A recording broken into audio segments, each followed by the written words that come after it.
Hello, this is Sakamoto3D1, and this is my Chivalry Medieval Warfare Weapon Guide.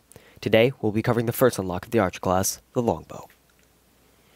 This will be the pilot episode of a series that I hope to release on a weekly basis. That being said, please understand that these videos take a lot of time and effort to create, and with my projects as well as school, I may not be able to keep the regularity that I would like to see with this series.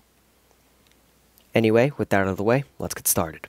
The bow and arrow saw its invention in prehistoric times. Invented as a hunting weapon, it eventually saw its way into the battlefield. With the evolution of armor, a stronger, more powerful bow was required to deliver more devastating shots when applied on the battlefield. This need led to the longbow. Averaging around the height of a man at 6 foot, the longbow was able to deliver devastating shots that had the ability to pierce most armor types at the time. The English and other crusading factions were widely known to have used this weapon for the sieging and later defense of castles that they had conquered across the Middle East and Europe. As for the in-game counterpart, it is available to you right from the start, as the bow option for the Archer class. With the longbow, there are 3 arrow options in the special category that can be used and will ultimately affect the performance of the weapon. By looking at the bodkin arrow stats, one can see that it is clearly more effective than the broadhead at heavily armored targets. However, this does not mean that it remains completely ineffective against more lightly armored targets. The bodkin, when fired with the longbow, will kill an archer at full health with a single headshot. Note that the arms and torso will receive equal amounts of damage. This means that 2 hits to either the torso or the arms of the archer will be required before he goes down. A hit to the legs will do even less damage, dealing a mere 41 damage. It will take 3 hits to the leg region before the archer is dead. Both the vanguard and the man-at-arms receive the same amount of damage when hit with a bodkin arrow. A hit to the head will do 90 damage to these classes. Mind that normally the target will not be at full health when hit by your arrow. If immediate kill is not awarded, an assist will likely occur when your allies do land a hit on him. Again, the torso and arms have identical modifiers.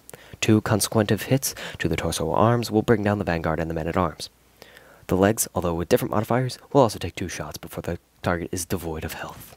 The knight, being the most heavily armored class, will take 2 headshots with the bodkin arrow to bring down. It will also take at least 4 successful shots to the arms or torso before you come away with the kill. 5 shots to the legs will be required to bring down the knight. It is due to this fact that distance is best preserved between you and your enemy. And remember that sometimes pulling out your secondary, or as much as I hate it, running away, can result in the avoidance of a death. The Broadhead arrow is essentially just the opposite of the bodkin. It deals more damage to lightly armored enemies rather than heavily armored enemies. The archer can still be picked off with a solitary headshot, or 2 torso or arm hits. However, with the broadhead, 75 damage will be done to the target with a hit to the torso or arms, meaning that they will become significantly more hurt from a broadhead than they would from a bodkin. When firing at the man-at-arms, you will receive a slight increase in the weapon's effectiveness, dealing this time around 96 damage to the head, 45 to the torso and arms, and 38 to the legs. However, despite this increase in damage, it will still require the same amount of shots to kill a man-at-arms with a broadhead as it would with a bodkin arrow. However, increased damage of the broadhead may just provide the edge you require to take on a slightly weakened man-at-arms.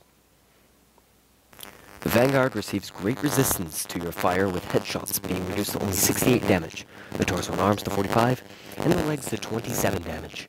The vanguard being one of, if not the most popular class, it is a very big concern with the broadhead's effectiveness. The knight, as you may well imagine, receives a further reduction of damage taken with headshots, now requiring 3 headshots at 45 damage per successful hit. Also, the torso and arm damage is reduced to 30, and leg damage is reduced to a mere 18. Note that there is also a fire arrow option that is equal damage numbers across the board. This is due to the fact that the fire is classified as generic damage. This means that the class's armor has no effect on the initial damage taken, as well as the ongoing fire damage from the fire itself.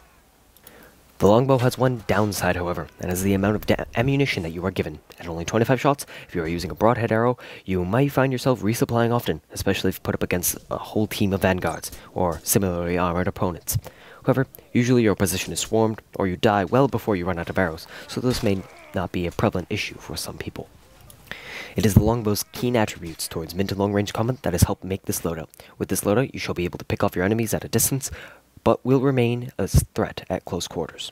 For the primary slot, you will obviously have the longbow. For the secondary slot, we'll administer the use of the broad dagger, which will help you strike fast in a tight situation, then retreat back to cover.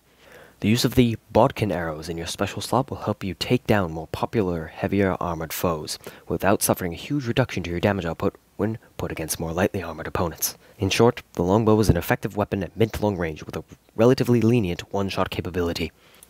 With the longbow at your side, your enemies will long for less arrows in their knees.